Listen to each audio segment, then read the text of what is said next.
Dear ladies and gentlemen, the time is exactly 11 a.m. and the Innovation Day is actually in a full swing. Unfortunately, due to unforeseen circumstances, Commissioner Maria Gabriel cannot be with us today. Let us convey to you her most sincere apologies. So the moment has come to split into two panels. One is policy-oriented and another one is business-oriented. Here in the main room, we will talk to ministers and high-level representatives of OECD, Union for the Mediterranean, and UNIC. Together with Ragnar Sill, one of Europe's leading experts on cultural analysis and strategy, they will discuss how to impact crossovers between culture, economy, and other areas, how to bring creativity to the center stage.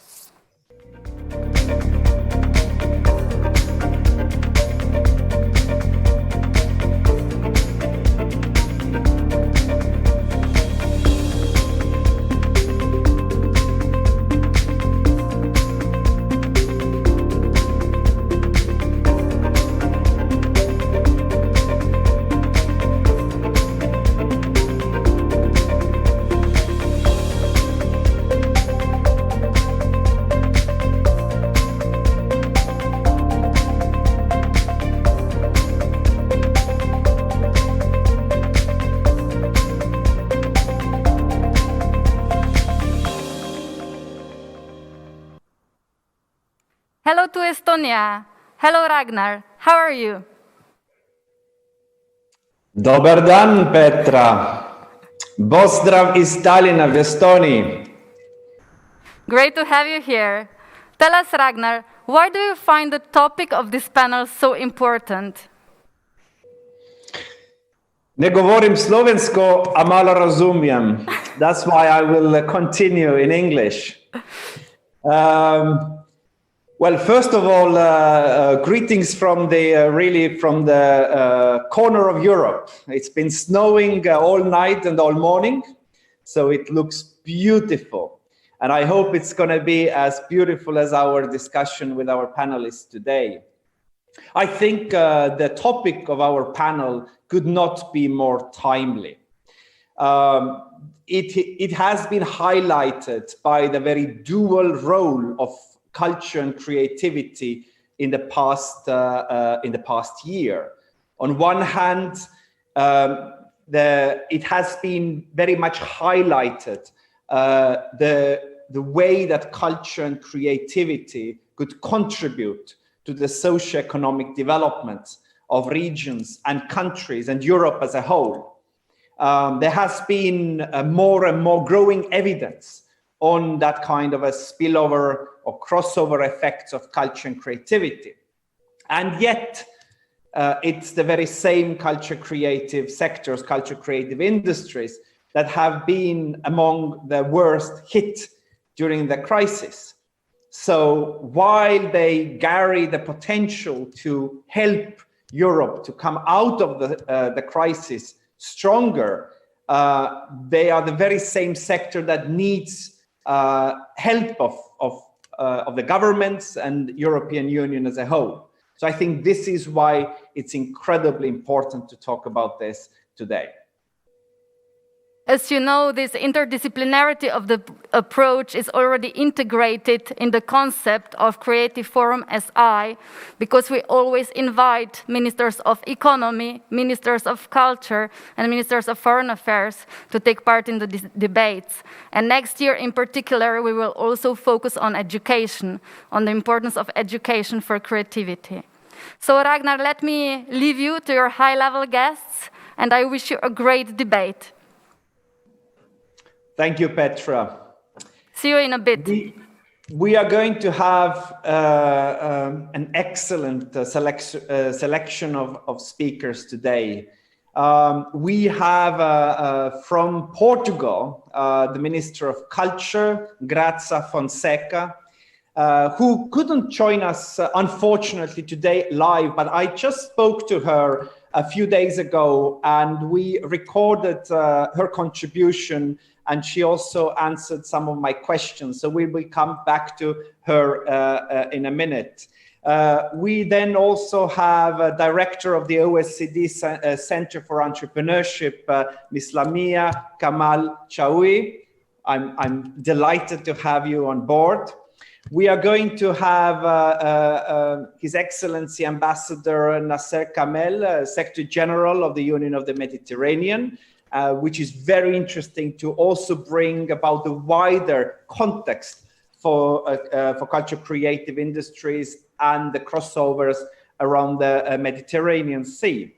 We also have the director of UNIC, the European Union National Institutes of Culture Network, Gitta Schoch. You've been such a spokesperson for culture and creativity around Europe, so I'm delighted to have Gitta on board as well. But we start with a host country. We start with Slovenia.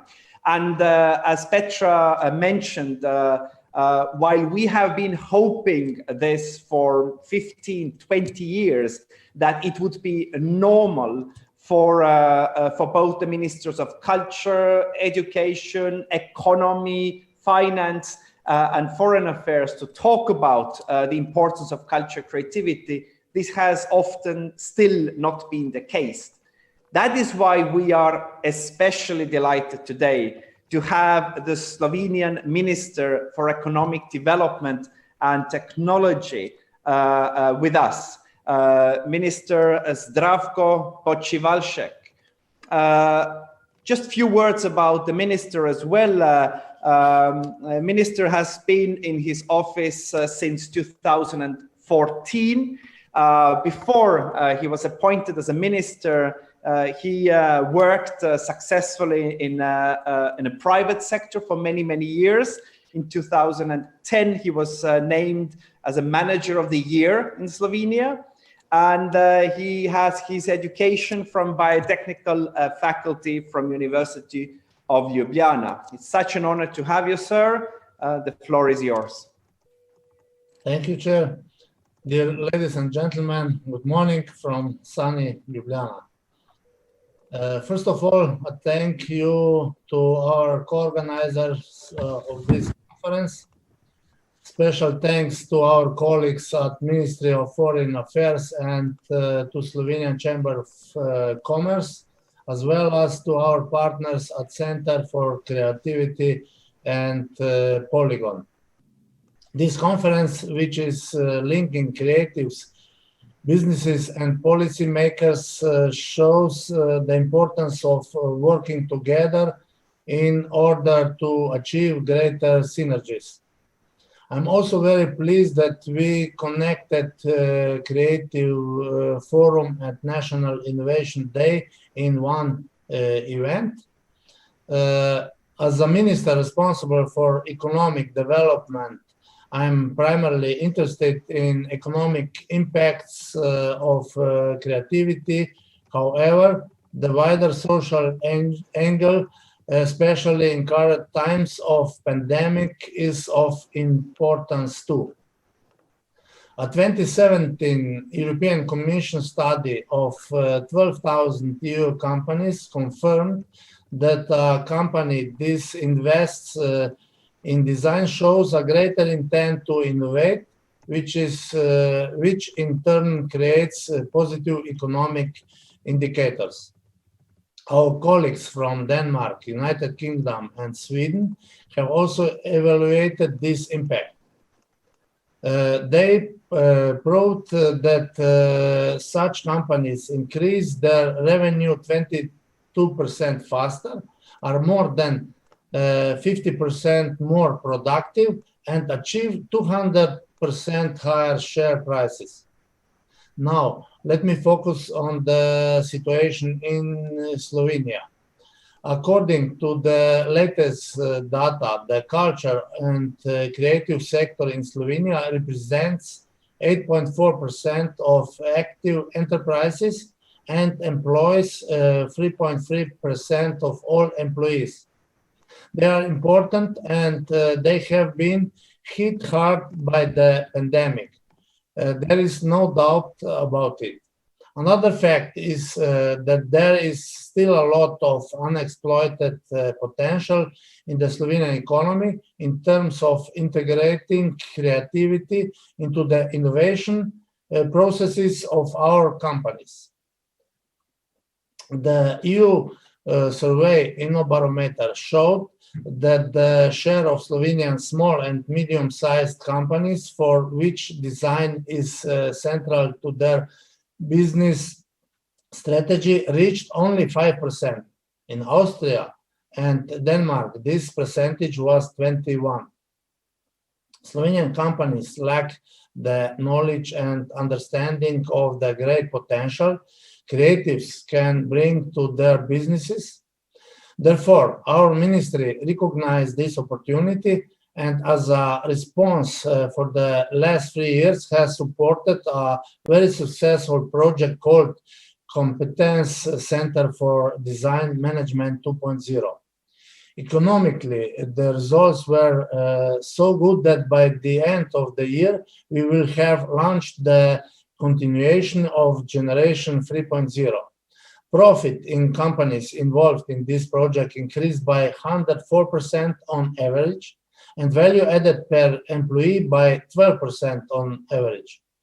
And I'm also pleased that the potential of creatives and their work is not recognized only by businesses, but also reaches different aspects and needs of culture and creative sectors, especially in the form of Slovenian Center for Creativity. Still, we have a long road ahead and more needs to be done. We would like to highlight the importance of spillover effects creatives bring to the rest of the economy. This is why we are putting this topic amongst our priorities of Slovenian presidency of the Council of European Union next year, in particular within the Competitiveness Council. We would like European industrial strategy to put more emphasis on design as a generator of added value in economy. Our plan is to connect this topic within European efforts in the field of circular economy. Green, creative, and smart are three key directions of Slovenian national industrial strategy for the period until 2030, which is currently in the final phase of preparation. Dear colleagues, since this pandemic still represents a great challenge for us policymakers, I will unfortunately have to leave our panel at around 11:45 for an urgent governmental meeting. Until then, I will do my best to contribute to the discussion, and I look forward to hearing your views on this interesting topic. Thank you. Thank you, Minister. Green, creative, and smart. We will take those three words with us. Minister, if I may ask a follow-up question. Culture and creative industries account for around 4.4% of the EU's GDP and nearly 4% of overall employment. You brought the examples from Slovenia. How does Slovenia, in practical terms, look on culture creative industries from the economic perspective? What kind of concrete measures can Slovenia put in place to fully tap that potential of culture creativity to the economic development? Are there any good examples in Slovenia how culture can add value to the rest of the economy? And how, in your view, in Slovenia, how can you make that link between culture, creativity, and design on one hand, and the rest of the society and economy better work? How can we strengthen those links? As I have already mentioned, in Slovenia, there is still a lot of untapped potential in linking creatives with the rest of the economy. We are trying to bridge this gap with different measures. The creative economy, in a broader sense in Slovenia, represents as much as 7% of employees. The sector generated 2.4 billion euros or 2.5% of total sales revenue in 2018. In terms of employment and added value, the sector of culture and creatives in Slovenia is comparable to the automotive industry. We have to empower the so-called non-creative companies and their managers, particularly in sectors of traditional industry and services. They need to understand the potential that working with creative sectors can bring to their competitiveness. They need knowledge, for example, in the fields of branding, products and industrial design, design management, customer services, design thinking, marketing, and more. Competence Center for Design Management is one of many measures in Slovenia that has already proven to be successful. Supporting concrete collaborative innovation projects of creative sectors and smaller businesses is something we need to continue with.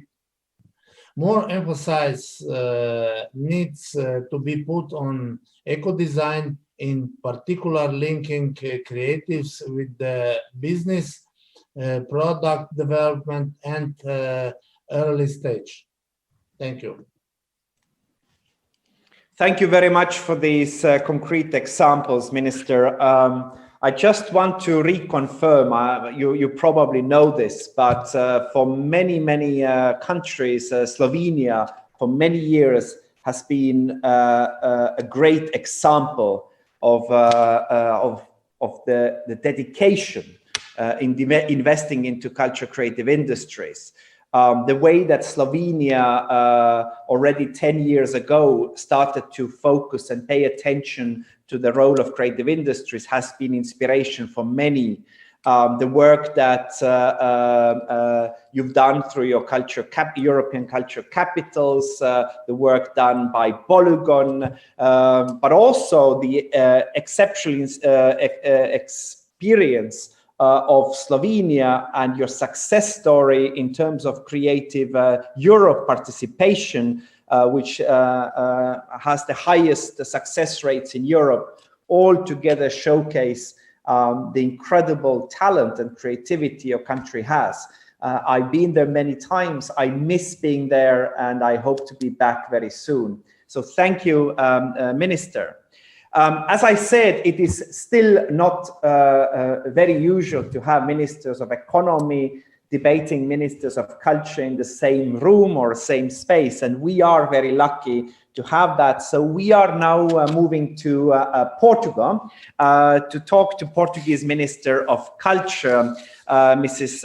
Graça Fonseca. As I mentioned, unfortunately, due to unexpected obligations, she couldn't be here today with us, but we spoke a few days ago over the video and we recorded it. So we are going to share some of her ideas and thoughts. Graça Fonseca holds a PhD in sociology from the University Institute of Lisbon, and she's been the Minister of Culture since October 2018. Before that, she was a city councillor at Lisbon municipality and also a researcher in universities. And in particular, I asked the minister to also share some of few practical examples of spillovers other than the spillovers or crossovers to economic side. So let's see what the Minister Fonseca had to say to us. Good morning. I would like to start by acknowledging the fundamental role played by arts and culture during the past few months in our lives, but also acknowledge the important role cultural and creativity played in our economy and social cohesion. Despite this, organizations and workers from cultural and creative industries are among the most heavily hit by the current crisis. Cultural diversity in Europe and in our countries may be at risk if we, as a region, as EU member states, as European institutions, do not come together to support cultural and creative industries during this COVID-19 pandemic crisis and in times to come. So, the Portuguese presidency of the Council of European Union will uphold the ongoing debates at the Council about the impact of COVID-19 in the cultural and creative industries and the work to be done to support its resilience and recovery. Building synergies and crossovers between cultural and creative industries and other areas of social and economic activities is a key strategy for the future, widening the impact of culture in our societies. In Portugal, we have been developing several policies to foster these synergies. I would like to share with you two of them for the purpose of our debate today. The first example I'd like to highlight is culture and education. In 2019, we launched the National Arts Plan, a joint strategy between culture and education to make arts more accessible to younger generations through the educational system. So far, we have been able to significantly increase the presence of artistic projects inside schools, in articulation with school curricula, improving cultural participation, creation, and inclusion. The National Arts Plan promotes different forms of art and culture within the school setting, valuing the local context and specificities. The second example I would like to share today is between culture and science. We have created a public funding initiative to increase the number of postdoctorate positions inside our national monuments and museums and in our national heritage laboratories. Through specific scholarships and new scientific employment opportunities, this program will allow the development of new approaches in the areas of preservation and promotion of cultural heritage. Between culture and science, also, we have developed the National Archive for Preservation of the Sound, currently setting up all the standards to preserve and share with the world an important part of a country's cultural heritage, our sound. One last example of relevant synergies we have been exploring: new partnerships between the Ministry of Culture and the private sector, namely within cinema and audiovisual and cultural heritage, while fostering a national movement to promote culture as an essential asset of our life. The challenge ahead of us is to create a more resilient, inclusive and fair society. For that, we need to keep on working to uphold culture as the center of our policy debates. So, allow me to conclude by congratulating the Slovenian authorities for the relevance of the topics being discussed. Portugal looks forward to continue to reinforce and promote positive spillover driven from the centrality and importance of culture in our societies and economies. Thank you very much. Thank you very much, Minister Fonseca. Really important to hear also from Portuguese perspective. As we know, Portugal also very much depends on tourism, which is why Portugal is hit really hard from both the culture but also from tourism side. That's something that will come up later now with our next speaker. We are moving to OECD. We are going to Mrs. Lamia Kamal Shawi. She's the director of the OECD Center for Entrepreneurship. Just a few words also about Mrs. Kamal Shawi. You've held several positions in OECD since 1998. So you know the organization inside out. You have your master's degree in macroeconomics from University of Paris Dauphine, and also master's degree in foreign languages and history from University of Paris Diderot. And also you've recently received the Woman of Decade in Enterprise and Leadership Award of the Women's Economic Forum. We are very delighted to have you. And before I give the floor to you, I also want to congratulate you for the work that the OECD has done in this respect. Probably one of the central pieces of research and reporting coming out to touch upon the issues that we are covering today has to do with the report published by the OECD called Culture Shock, which is co-signed by or co-authored by Ekaterina Travkina and my own good friend and my own PhD supervisor, Vyaluchis Sako. And it highlights some of those critical issues and this duality that I started to explain in the very beginning. So I look forward to have a discussion with you. But bonjour, vous avez parole. Merci beaucoup, Regnan. Thank you so much. Dobar dan, greetings from Paris. Minister, Secretary General Kamel, Director Zoj. Ladies and gentlemen, actually, I am the director. You just mentioned part of the title of the center, because it's really important to remind that it's a center that is dealing with entrepreneurship, SMEs, regions, cities, and tourism. And of course, culture is part of all the story. So thank you so much for this kind invitation to speak at this very important event on creative and creative industry and innovation. I wish I was with you in Slovenia, in Ljubljana, and unfortunately we are stuck in our places.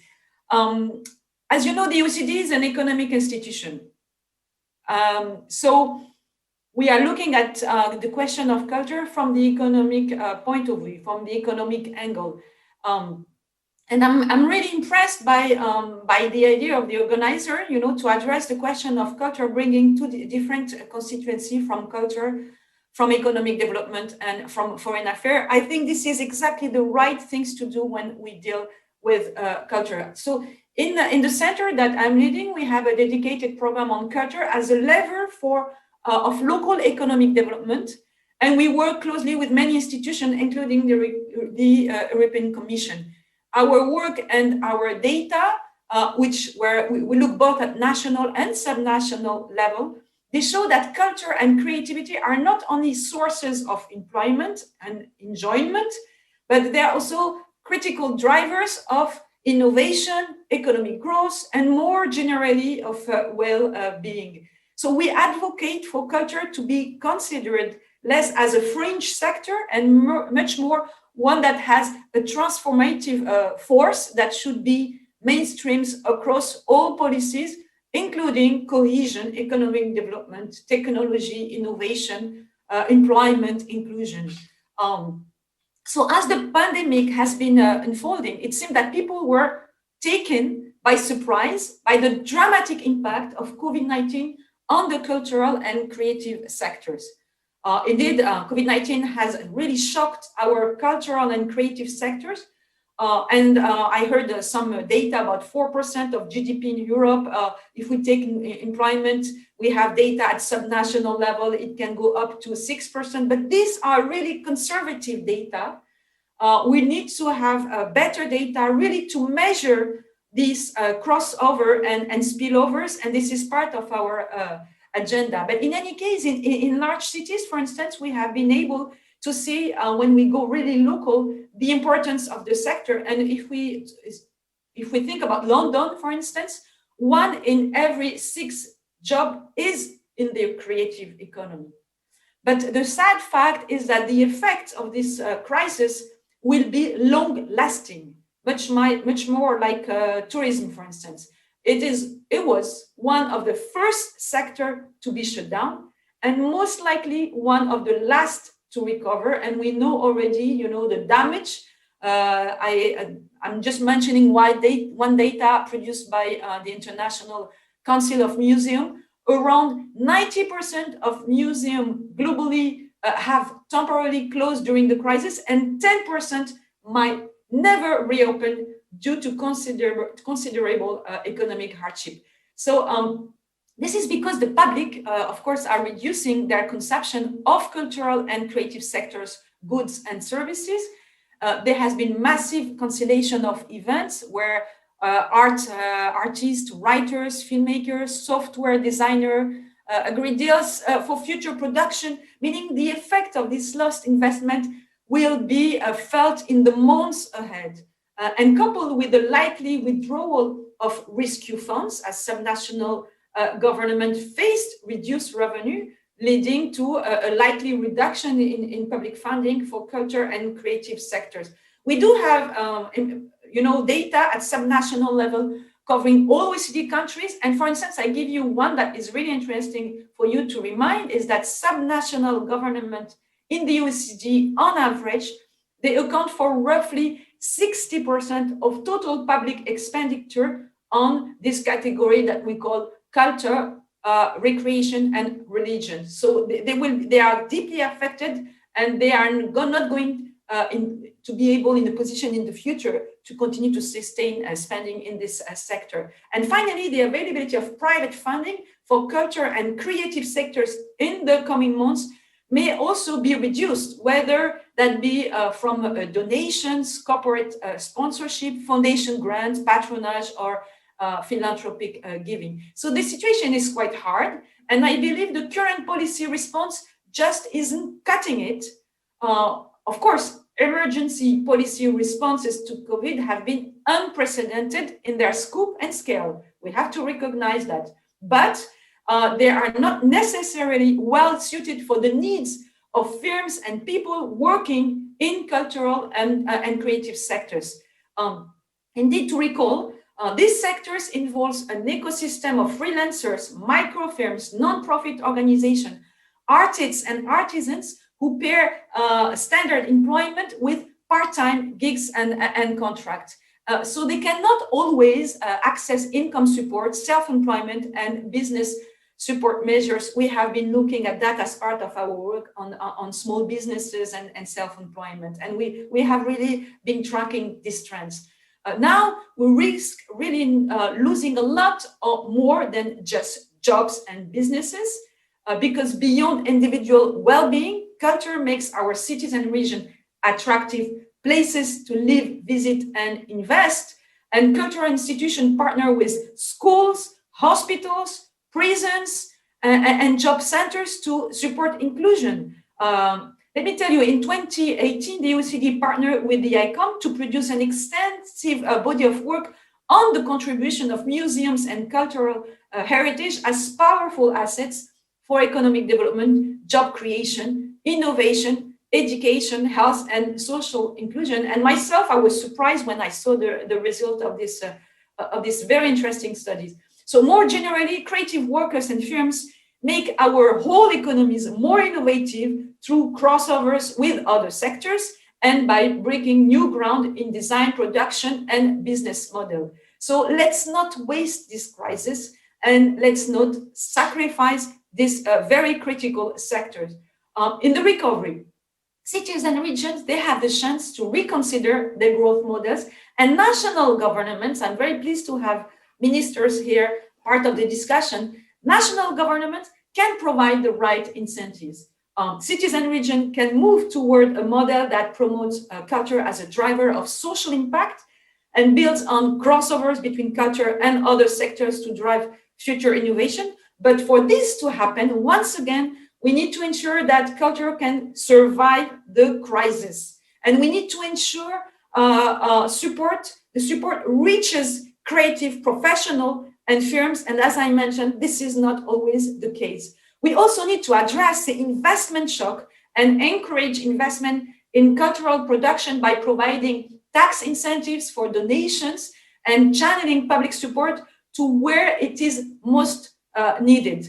A roadmap for this is outlined in a recent OECD policy brief called Culture and COVID, produced by my colleague Katia that you just mentioned. She's the expert, and I really invite you to have a look at this document, which is posted on the OECD COVID website and cover a lot of countries. So over the long term, we also need to widen innovation support to cater for non-technological innovations, such as organizational innovation, for instance. And we need to improve access of creative firms to SME finance, which is also a very problematic area, by better learning how to evaluate intangible assets, which is not the case presently. So concretely, how can cities and regions themselves tap into the creative potential of culture in the recovery? First, the massive push for digital in recent months is not temporary. We know that. Artists, museums, theaters have been generously sharing their work for free over the past month, but this cannot last forever. Now is really the time to think about new business models that can help them generate income from their digital presence and support their livelihoods.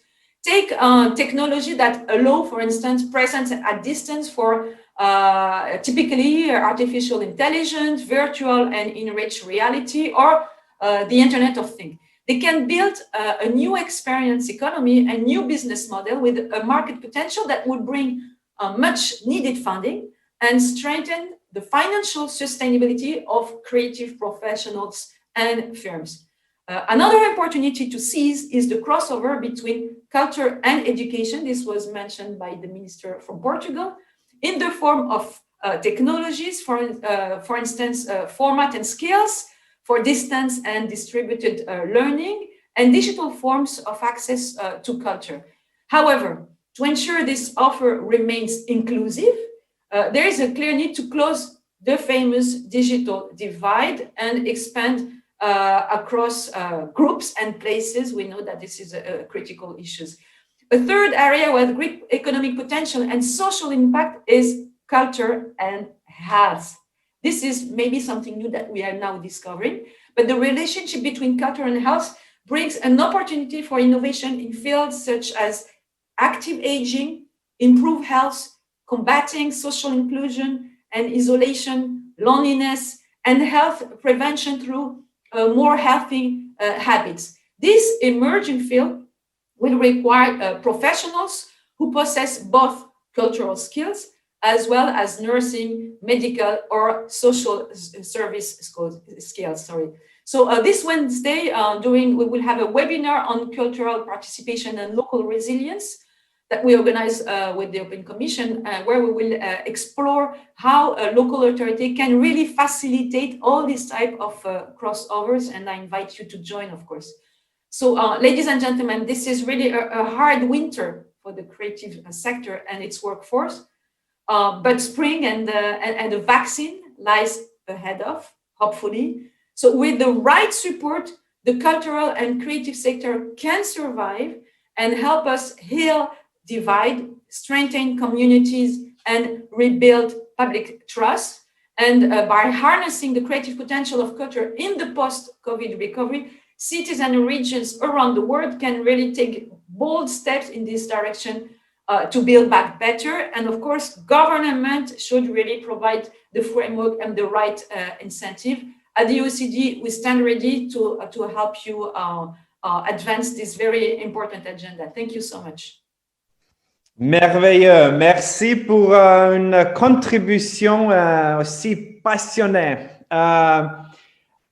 I wanted to ask you a follow-up question. I mean, you touched upon so many incredibly important issues, in particular now in the very end, where you mentioned the crossover or the impact of culture and creativity to health, and in particular the mental health as well, which helps communities and societies to go through the difficult COVID times, lockdowns, etc.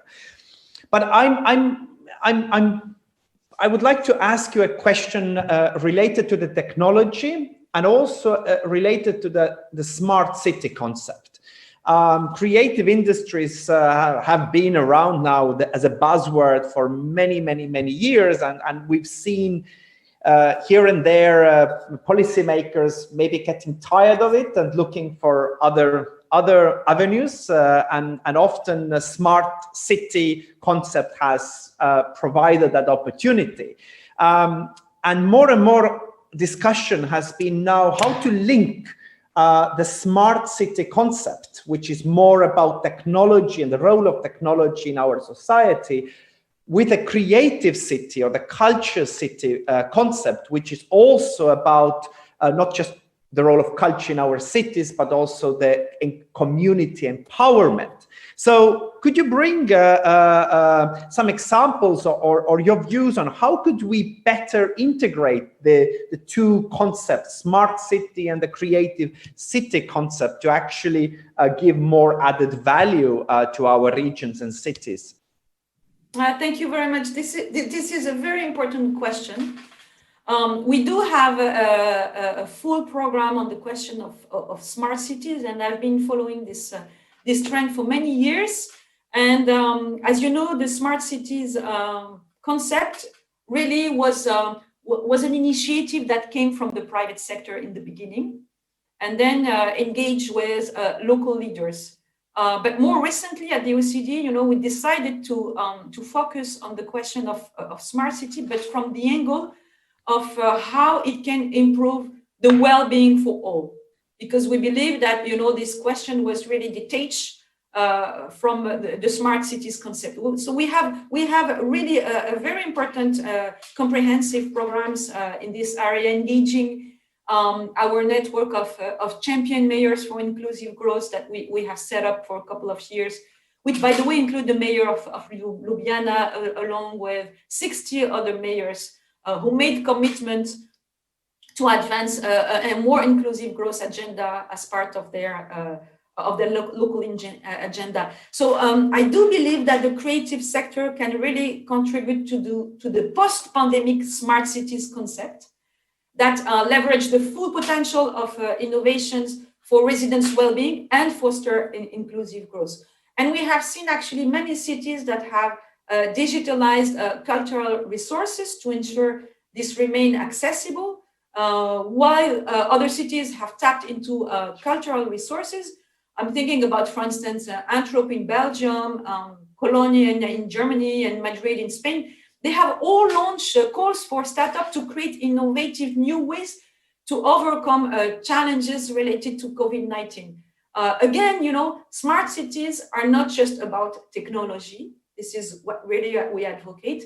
And many smart cities initiatives are certainly done with technology. They are ultimately for people. And we have to remind that. And this is something that more and more local leaders are taking into consideration. So it's really critical when we transition toward making our cities smarter that we don't deepen pre-existing inequalities related to the digital divide, which actually the COVID-19 crisis has even further revealed. So for instance, we can use technology and big data to better measure cultural participation across different groups of population within cities and allow for participatory cultural programming and co-creation with different local communities. This is something, that is responding to different objectives. It's a win-win approach. And this is why, again, at the OECD, we are calling for smart cities initiative that, again, put people back at the center of smart cities. We are now developing a framework to help cities and national government measure their smart city performance. And this is, by the way, a topic that we will discuss quite soon in the next OECD roundtable on smart cities and inclusive growth, which is due to take place, I think, on the 3rd of December. And of course, you are all invited, and culture will be discussed as part of discussion. So it's a roundtable that brings together local actors, national actors, because we always make the bridge between local and national, but also the private sectors to make them more sensitive and to engage them in contributing to advance this new type of concept that we're trying to advocate. Thank you. Actually, there has been a push recently rename the concepts of culture, creative cities and smart cities into smart creative cities or creative smart cities. You can pick which one you like, really to bring those two together and kind of claim that you can't be really smart if you're not creative, and you can't be really creative if you're not a very smart city as well. Another follow-up, if you may, because this really is such an important issue. You mentioned, and of course we feel this, probably everyone here listening, that the impact will be long-lasting. And the report that you mentioned, the culture and in times of COVID-19, a culture shock, starts with kind of a claim saying that alongside tourism sector, the creative industries, the culture sector has been one of the hardest hit. And the link between tourism and culture is, you know, in good times, such a beneficial one. But now in these times of a very exceptional times of pandemic, they are basically dragging each other down. And the most optimistic predictions say that we might see some sort of a recovery to the pre-COVID rates in the passenger aviation only in 2024, and that's optimistic prediction. It might happen in 2026 or even further on. So the question to you, how could the cities and regions really strengthen the link between tourism and culture, and especially bearing in mind the experience and lessons learned from this ongoing crisis? Yeah, we are serving also in the center a dedicated community dealing with tourism, represented by country delegates from tourism ministries. It happens that in some countries, but it's quite exceptional, the tourism ministry is also in charge of culture, which really facilitates, you know, this interaction between the two subjects. So all the work that we have been doing on tourism is really showing that, you know, the impact is huge, is the most important. We have made projection by, for instance, the OECD made projection that for this year, it's 80% loss of employment and GDP for the tourism sector in an aggregate term. And our project, we are now preparing the projection for next year, and we are quite aligned with the one that were produced by other institutions. In particular, we work very much with the UNWTO that has established, you know, this international crisis task force with several institutions, including institution, you know, the private institution, IATA, and so on. So we know that tourism is maybe the most affected sector, and the very, very last one that is going to recover. And now we are also discovering the spillover of tourism on the retail industry. But this is something that we have discovered when we go really local, because if you take, you know, aggregate number, it's not so scary. But in some cases, when you have, you know, the numbers showing you the impact of COVID at the subnational level, then you can see that some regions are really much more affected than others, especially because they are really specialized in their industrial mix depends a lot on tourism and culture. And of course, we know very well the case of Venice, the case of the Algarve in Portugal, the large cities in general, Paris, where I live. So we have been able to measure the impact at the local level, and we see really the interaction.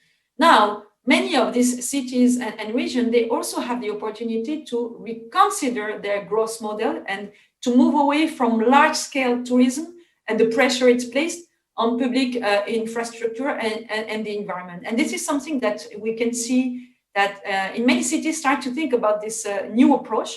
Of course, this is also something that national governments are very much concerned, and we have been discussing that extensively at the last G20 meetings. There was a full group dealing with the question of tourism, how to reconsider the growth models, in general. But we have seen that there are also bottom-up initiatives, and I give you one example. Florence in Italy aims to recover 30% of its tourism activity by the end of the year without large-scale tourism. What they call the Florence Reborn Plan intend to prevent buses, for instance, from entering the city, reinvent the center with local users for residents and businesses who currently feel dispossessed of their city center, and will avoid issuing new licenses for hotel and restaurants. So this is totally a new approach. It's new. We have not assessed the impact, but we know that this is something that is this type of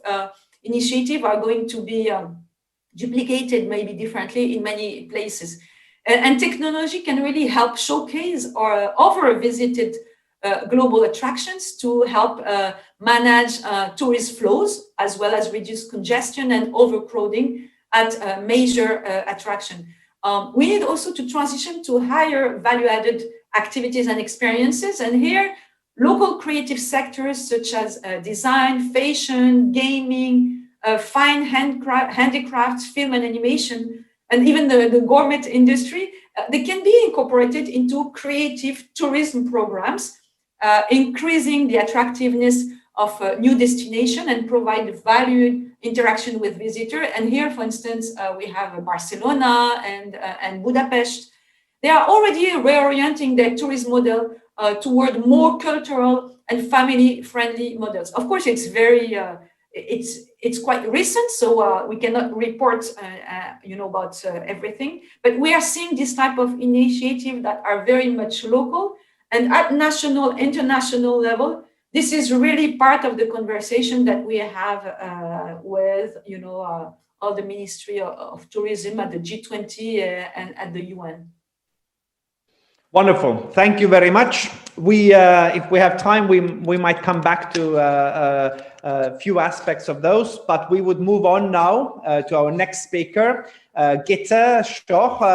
Gitte has been the director of UNIC, the EU National Institutes for Culture, since 2018. And you've been working for previously also for a Goethe Institute in Kinshasa, in Seoul, Tokyo, Johannesburg, and Munich, the headquarters in Munich. So you really have a very wide view and perspective on how in different countries, on different continents, culture creativity has been viewed upon when it comes to its impacts. You have an experience also working as an independent cultural manager and writer on focus with visual arts and literature. Gitte holds a master's degree in modern Korean literature from Seoul National University, and also a degree from comparative literature from Munich. Gitte, the floor is yours. Thank you very much. As we're talking about crossovers and cultural engagement in today's panel, let me congratulate the organizers for this diverse panel, bringing representatives from different sectors together. So practicing what you preach, that the policy for the economic and cultural and other sectors need to go hand in hand. Very delighted to be here and see the strong engagement of Slovenia, but also of the OECD and the important input and recent study that were mentioned already. I'm honored to be here today, and as transversal integration of culture in as many aspects of life is crucial in order to build resilient, vital societies, let me explain a little bit on how we work on that in UNIC. In a statement that we published earlier this year, as a response to the crisis, because this crisis has brought our members together, underlining the importance to also speak up about the importance of our work. And so we have identified a number of priority aspects where culture, and particular cultural relations, so this is the word we use when we talk about cultural engagement across borders, cultural cooperation, cultural exchange, how cultural relations have a transversal significance and a positive impact on our societies. not only in time of crisis, but also in time of crisis. And so there's two aspects of this paper that I would like to pick out that look a little bit, these aspects look a bit at the economic development. So we underline that culture creates jobs and competitiveness and can play an important role in the global economic recovery. The numbers were already mentioned by my predecessors today. The EU Agenda for Culture, for example, points out that there's more people employed in the cultural sectors than in the automotive sectors in the EU. And we've heard from Lamia that it's also not so easy to put these numbers in actual statistics because the sector is so particular, diverse, creative, critical also. So it's probably even much larger. The global economy is driven by cultural creativity, innovation, and access to knowledge. You know, we've had the numbers of the GDP that culture contributes to and jobs. And so we highlight that next to other sectors where culture plays an important role, like cultural heritage, well-being, but also intercultural dialogue. And now looking at today's situation, the challenges for the CCI sectors in the COVID world are going to be extremely difficult and will need to be faced over a period of years. The OECD study points out very well how much culture has been hit in countries, alerting us to the expected long-time effects. And while some countries are already allocating emergency recovering funding to the sector, this is likely to be insufficient to solve all the problems. And this funding is also silent on international cultural cooperation. It's also likely that such economic support will be one-off rather than sustained. So the COVID-19 crisis has forced most countries to make many and large-scale financial commitments in many directions so that economic recession and national debt will reduce their ability to provide funding in the way they did before in the old world. And so expected budget cuts in the cultural fields is one major threat. And so finding new innovating ways of financial sustainability will at least partly have to make sure that the sector continues to thrive in a post-COVID world. We need to work together with businesses and the business sector. Where appropriate, the cultural sector could benefit from having viable business models to diversify funding options. There is another major threat that we see from our particular perspective. That is that responses are being proclaimed only at a national level, or regional and sub-regional. But when one analyzes the emergency measures adopted by the EU member states, most countries in their strategies do not even mention international cooperation, cultural relations, or international exchange. And so the EU has done something on that topic, but I think it's in general not enough. And I think it's really important to stress that cultural exchange needs to continue. And it seems as if the comprehensive internationalization of the cultural sector, which is one of its main attributes, in my opinion, has sort of sunken away from our awareness as we're in this crisis. Also, and this has been mentioned before, the digital shift. We must make sure to overcome this digital divide and leave no one behind and see how digitalization will affect our work in the long run. But to come back to this statement, there's a couple of things we call for. We say that transnational initiatives need to continue, that we need to support local sectors, cultural sectors worldwide. I think we've seen that even in EU countries, it's very different what the responses have been. Some have taken good care of the cultural sectors, in some it's been less so. Just imagine what it's like in other countries where there's even less cultural funding. We also need to continue artistic mobility and, in our global economic recovery plans, make space for culture and cultural relations. And so if these ideas, were put into practice, one direct consequence would be for governments, international organizations, and other private bodies to boost funding for transnational cultural activities. We need more commitment to culture. And it's up to our leaders to resist cutting back on culture, which is something that we've seen very often in the past. But access to culture is a human right. And so it's not a luxury, it's a necessity, and that needs to be reflected in our funding schemes. Just if I still have a couple more minutes, I would like to talk a little bit about our work and give some specific examples of how we work transversely in culture. So at the core of our work is cooperation. We are a network of cultural relations organizations working in more than 125 places in 96 countries worldwide. And we have a very broad definition of culture. So for us, it's always cross-cutting, it's always transversal. It covers education, science, economic development, tourism, sports. But also, of course, the creative industries. A number of projects highlight capacity building initiatives in design or fashion, for instance, in Thailand, or digital collaborative support schemes as in Senegal or Ukraine.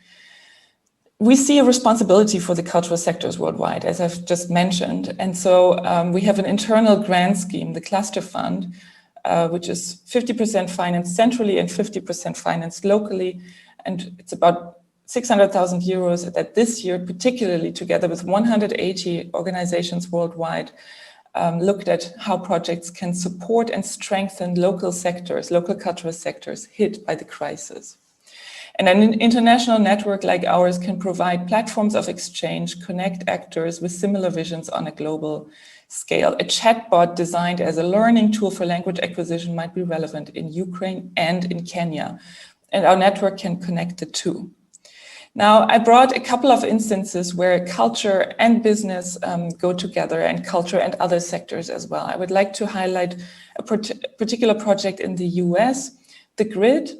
The Grid provides a platform, and it asks how art thinking can humanize technology, influence design processes, and anticipate destructive impacts.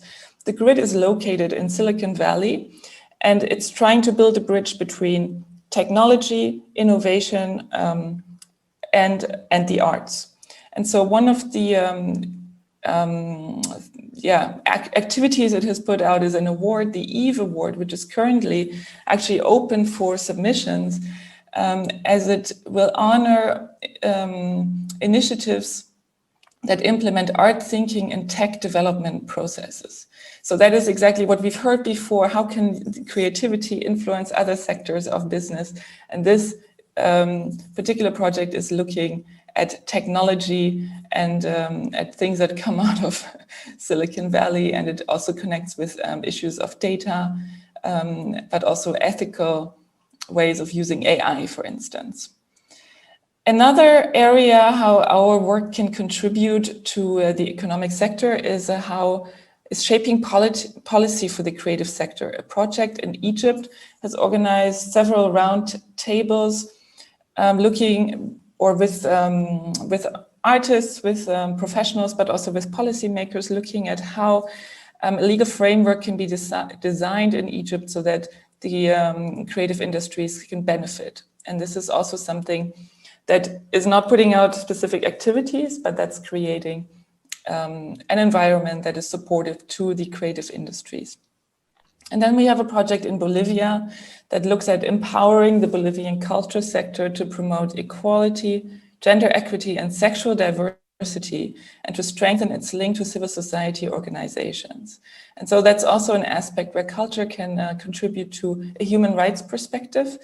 And what I particularly like about this project is that it also goes into the country itself. Often I think we talk about capital cities, we're reaching a certain elite, but one of the projects that has been developed and funded under this umbrella in Trinidad, a smaller city in the Amazon basin with around 130,000 inhabitants in Bolivia, has designed a radio program called Rights, Culture and Diversities. And it's looking at promoting through culture and knowledge the rights of indigenous people, women, and of sexual diversity through a 1-month radio program. And I think this is an important project or a nice initiatives as it uses also the digital, because this will be broadcast also through social media, but also radio. So hashtag leave no one behind, reminding ourselves of the SDGs. So the ability of the CCI to connect with other sectors and contribute to cross-sectoral innovation needs to be fostered. Creative businesses should join our efforts The grid is a fantastic example of how this can happen. It's a cliche that businesses are only allowed at the table when they're ready to sponsor cultural events, but this is not where the synergy effects are the most effective, and most artists most likely don't want to engage in that way. Either the cultural sectors can help the business sectors to prosper, as well as through critical thinking, creative solution, and open minds. Therefore, it would be great if we could all join together in our advocacy to raise the importance of the sectors in policy together with our leaders. Wonderful, Gitte, and thank you for such a clear and passionate message. As Lamia Kamal Shoui mentioned before, based on the report and based on all of our experience, that culture is often the first area to be cut when the crisis hits, and often the very last one that anybody gives money back. Then within culture, we've seen that the external relations are the first one to be cut and the last one to be, given money back because you have some more urgent concerns. If we have time, we will come back to it. You mentioned one of the examples from Egypt, so that gives me a wonderful opportunity to move on to our last participant of the panel. I would like to welcome His Excellency Ambassador Nasser Kamel from Union for the Mediterranean, the Secretary General. Union for the Mediterranean is an intergovernmental organization which brings together all countries of the European Union and 15 countries of the Southern and Eastern Mediterranean. Our panelist ambassador has been previously ambassador for Egypt to United Kingdom and also to France. So with a very wide experience, and also you've been part of the Slovenian Creativity Forum before. So, sir, the floor is yours for the remarks, especially bringing in a bit of wider context than just the ones from Europe or European Union. Did you? Yes, we hear you. Can you hear me? Very good. Thank you very much. Thank you very much for your very nice and lovely introduction. And thank you all for being here today. I would like really to commend the efforts that you have put in organizing this very interesting gathering today, especially the Chamber of Commerce and, of course, the Ministry of Foreign Affairs of Slovenia that made this event dedicated to a very important subject, which is obviously creative and cultural industry. It's important actually that we are discussing the role of creativity in the building of more cohesive and innovative and happier society, along with a number of very distinguished speakers that I followed with great interest. We all know that the positive effects of creative and cultural industry, CSI, are evident. But let me highlight a few facts. We all know that CSI create economic spin-off. Insofar as they deliver economic value, they contribute to economic growth, they offer decent jobs, especially for young men and women, thus improving the employment landscape in general, which is of paramount importance in our region. And by that, I mean the Euro-Mediterranean region, which was hit by one of the highest rate of unemployment, to be honest, especially among youth and women. The data we had before the crisis, and by the crisis, I mean the pandemic, CSI generated over $2.25 billion of revenue and provide 29.5 million jobs worldwide, which represent 1% of the world labor force. In Europe, $709 billion and 7.7 million jobs. In Africa and the Middle East, $58 billion and 2.4 million workers. That showcase the importance of the sector. As such, CSI constitute an opportunity for all of us, and especially in the developing world, to increase and diversify our production and our exports in a sustainable and inclusive way. In the long term, I believe that CSI permit also technological advances and the unleashing of innovation potential, which are very much needed for the development of the region amidst an ever-changing world characterized by an increasingly fierce competition and pressing challenge.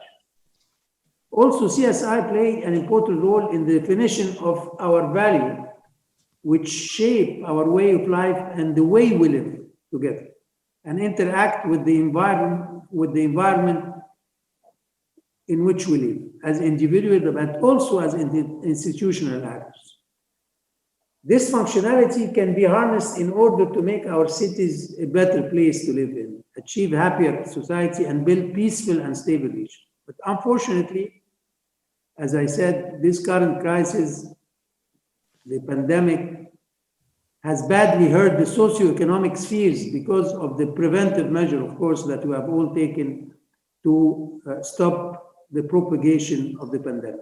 And CSI are no exception to this challenging time. They are definitely very negatively affected, either directly as a result, of course, of the restriction to their activity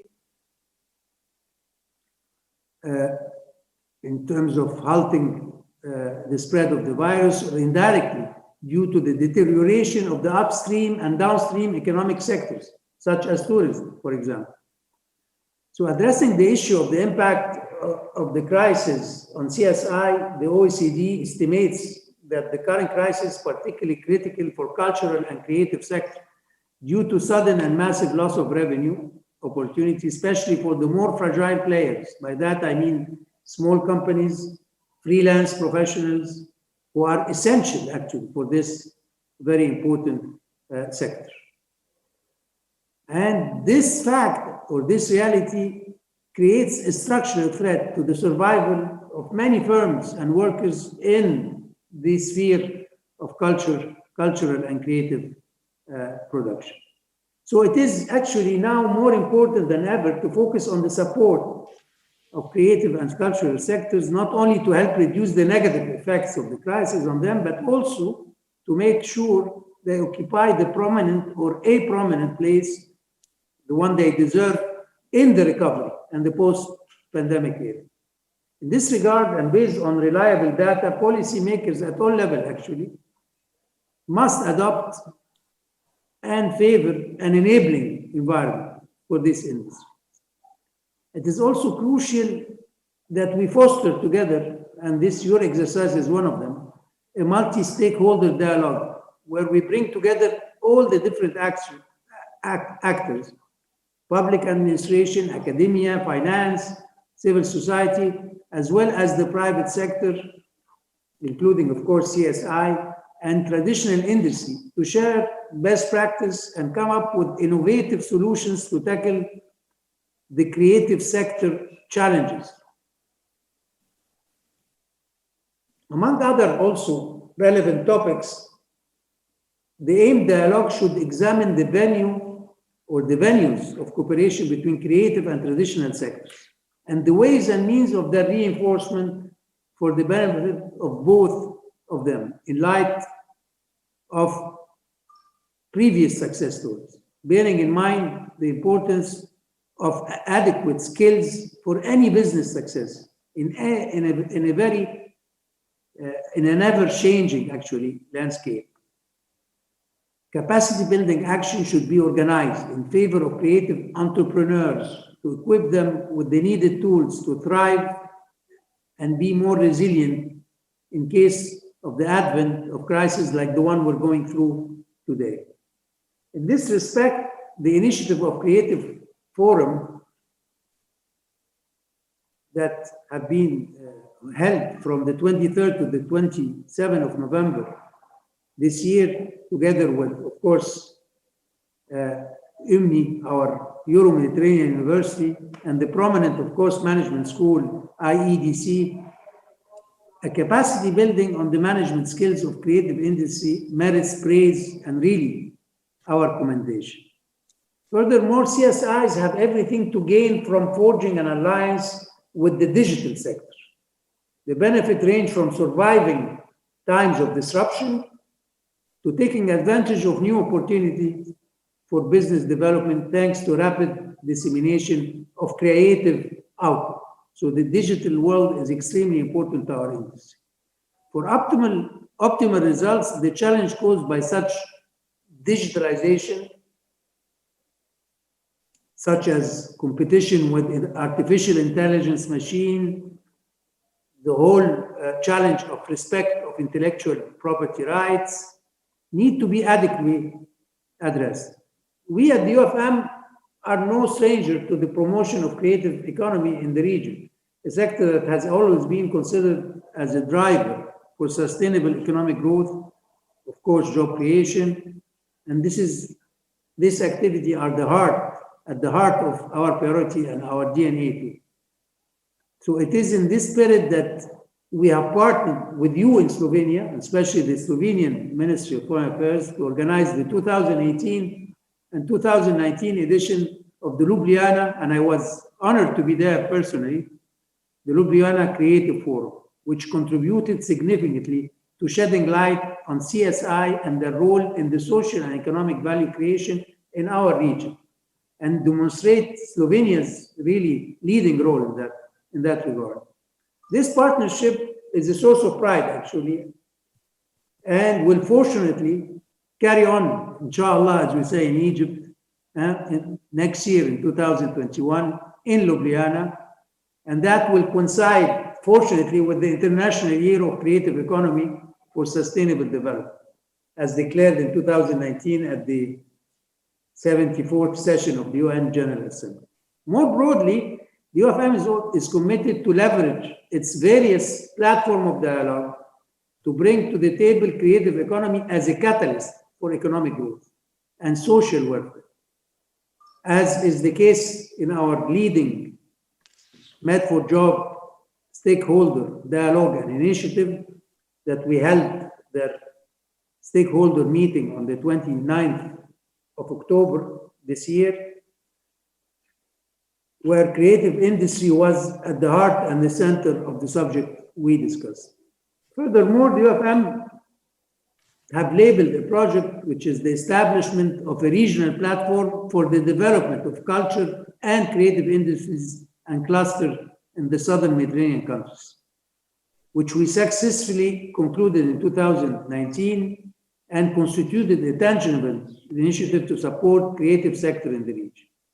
Its promoter, UNIDO, which partnered with local stakeholders whose capacity in clustering and networking have been strengthened with the aim to develop creative ecosystems and unlock the creative sector potential.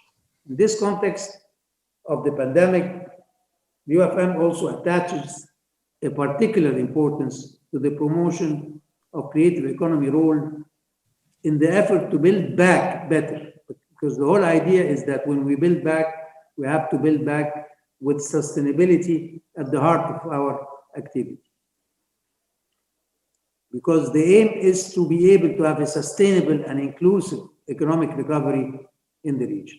In this vein, we have organized a series of online webinars intended mainly, of course, to address young entrepreneurs from the UFM region, stressing the creative economy, among other sectors, as a promising sector for a resilient and sustainable post-pandemic recovery.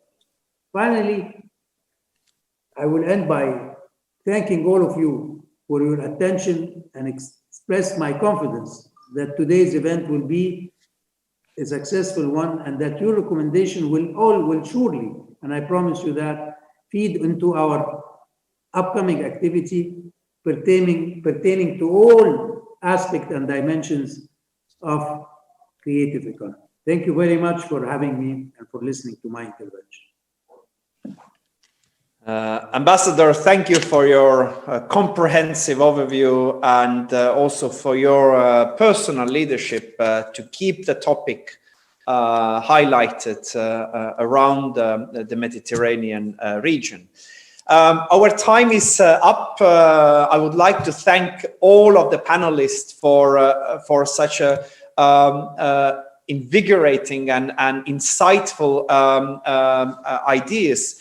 I think it is very clear that in times when policymakers around the world are dividing the world into essentials and non-essentials, that we keep on working on reminding them that culture is without a doubt part of the essentials, and that we need better data. We need more than just anecdotal evidence. We need not to forget the external relations. So we need to avoid capsulating and being isolated in our own bubbles.